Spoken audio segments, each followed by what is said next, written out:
Liftoff.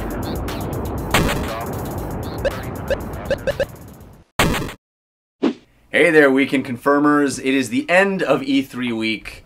We are all defeated. We're all down to half a heart at this point. Our screen is blinking red. It's fatigue. But that doesn't mean we're not going to hit you with some awesome impressions of E3. Hopefully you've been following all the coverage and you have your favorites. But I'm going to hit you with my biggest disappointment, my biggest surprise, and my favorite game of the show. If you've already listened to We Can Confirm, you might have already some of this information. But I have to say, biggest surprise, there are some games that really surprised me, but none more than the debut of Watch Dogs. I think Watch Dogs blew everybody away. The idea, first of all, that we have a brand new IP, a brand new concept that has never been seen before. It really looked like it could be modern day Assassin's Creed, where you're having a guy dealing with the city, moving around, trying to get to targets that he needs to get to. I can't wait to see more on this game. I was a little bummed when guns came out and we started shooting because I was really hoping that it was a huge departure from shooting. I'm hoping that there's a lot more of that, manipulating the city, stopping stoplights, causing traffic accidents, hacking, getting intel on people. All that stuff looked really intriguing and so far outside the box. I'm always excited at E3 when we see something we've never seen before rather than just another military shooter, for example. So that was a huge surprise, something I can't wait to get more info about. And I went to the behind the closed doors for Watch Dogs, and all they were showing was the same thing they showed at the press conference. So I can't wait to see more on that game. It looks really slick. Biggest disappointment? Well, I've said this before a couple of places. I have to reiterate it again. My biggest disappointment is Elder Scrolls Online. We saw the behind the closed doors on that game as well, and as excited as I was for the concept of an Elder Scrolls MMO, the reality of what it seems to be at this point is very disappointing to me. It is very much a traditional MMO. There is some action combat stuff involved, but it's nothing that is more interesting than what Terra is already doing as a game that's already been released. And it certainly doesn't look as good as that game. It's just a game that's targeted for 5-year-old PCs. That's what they stated as their target audience. And it really doesn't look great. It doesn't seem to be bringing anything special to the table other than that Elder Scrolls lore that I enjoy. But I don't enjoy the lore so much that I want to eat up any kind of game that's in that world. For me, that lore shines because of the game mechanics that Elder Scrolls games tend to bring to the table. So yes, you have this Tolkien-esque fantasy world that is really fascinating and has lots of interesting nooks and crannies. But what's fun is being able to explore those nooks and crannies in a single-player world that is handcrafted.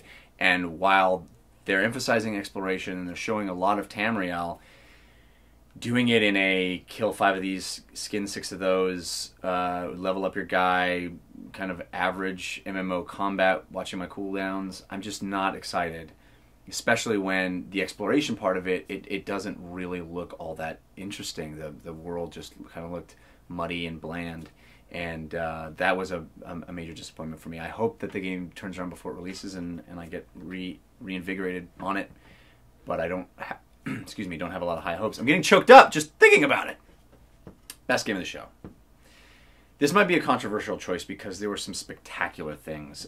Beyond is amazing. Last of Us absolutely rocked my socks when I saw them play through the same level at the press conference in a completely different way. Wow. Even Need for Speed was a contender for Game of the Show for me because of just how awesome that game looks.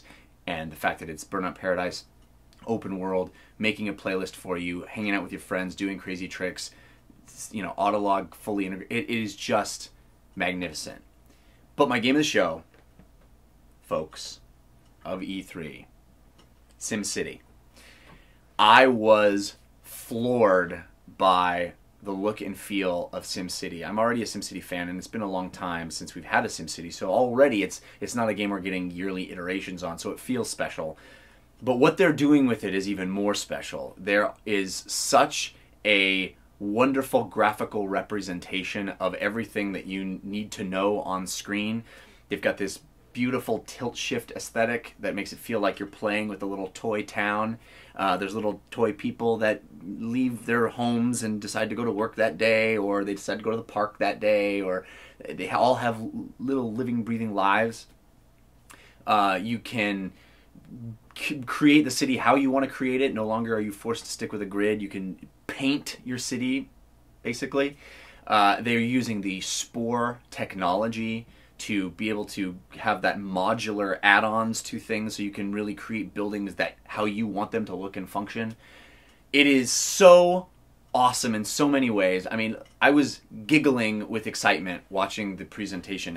Just at one point, they were trying to power the city, and they dragged power lines, and it was like playing with silly putty. They would pop down a power pole and then stretch it, and the lines would connect, and they'd pop another one down and then stretch and pop another one down. Unbelievable. I am jonesing for this game like no other, and as exciting as some of the crazy AAA stuff that we saw was, nothing had me walking out of that auditorium going, I want to take this game home with me as much as SimCity. So bring on February, because I'm ready to play it. Hope you guys have enjoyed all the E3 coverage, and we'll stick with you next week for more thoughts looking back and thoughts looking forward. Thanks. This is an interesting question for variety. First, let's tackle this mid-tier kind of genre. I think what we've seen so far is that these developers are going primarily in the digital space. We're seeing many retail kind of brick-and-mortar releases only happening for these blockbuster titles. Call of Duty, Battlefield, like you said, all those big.